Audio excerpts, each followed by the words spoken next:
My guest in studio currently joining us from our city center studios, Dr. Exen Iraki is an economist joining us now to just understand, now that President Uhuru Kenyatta has assented to this bill, what does this mean? Thank you very much, Dr. Iraki, for joining us here on KTN News Desk. I want us to just take it down to the household of Wanjiko. What does the President's assent to this bill mean for every Kenyan household from now henceforth? Good afternoon, Kenyans. I think throughout history, nobody has ever welcomed any tax. We always don't like any tax. So this tax was definitely not likely to have been welcomed by anybody. But we must see the consequences. One of them is that as soon as the new VAT 8% is implemented, which has been implemented earlier, the prices of basic commodities is likely to go up. Unfortunately, and this is the sad part, when VAT goes up by 8%, prices of goods and services don't go up by 8%. It goes by more than that, which makes it very hard for Wanjiko, Akinyi, Waunda, Kamau, and so on. For example, this morning I was talking with somebody who traveled from Kawangware to the city center, and the fare was 60. Now it is 80. The borders were charging from 50 to 70. If you do simple maths, that's not 8%. It's probably 40% or 30%. So because most of us use transport, whether you want or not, it means that very many people are going to feel the effect of petroleum bill, of the new petroleum VAT.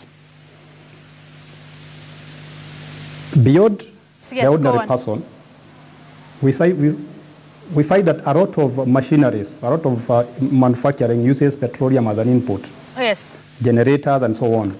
So those are also going to start increasing the fare, not the fares, but the cost and the prices, again affecting the person on the streets. So we are going to have something like a shock in the economy, and we hope very soon it's going to subside and people become used, but after suffering. So is it then tough times ahead for Kenyans? It is going to be tough times, but we also need to look at the silver lining. If the government can put the money collected from extra tax into good use, so that we can improve the way we do our business, it becomes easier and more efficient, then we can create more wealth, we can collect more taxes, and it will be a win-win situation. I don't think Kenyans are disinterested in paying taxes. Their biggest fear is that the extra tax that is collected might not be put into good use. It might go to black holes. So if the government can go ahead and put that money to very good use, something tangible, something we can see, something we can experience, we will not worry so much about hard times ahead.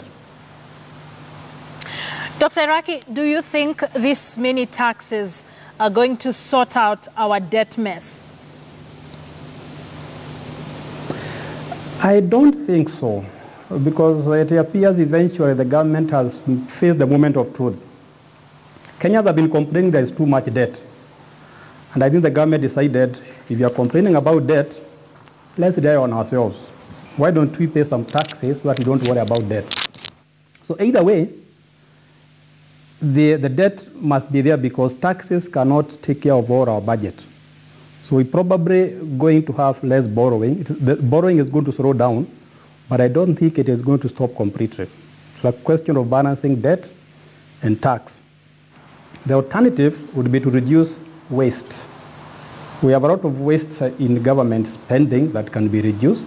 We can also reduce corruption so that both debt and taxes do not go up, and we can protect a lot of ordinary Kenyans from those adverse effects. Thank you very much for agreeing to speak to us and just helping us understand what this means for us in the next coming days. Dr. Exen Iraki is an economist, just speaking to us very shortly and telling us that there are going to be tough times ahead, but there's a silver lining only if these monies are put into good use by the government. That's definitely a matter of wait and see, especially from the skepticism from Kenyans with a history in this country commentary of how our taxes are used over time. I want us to take a quick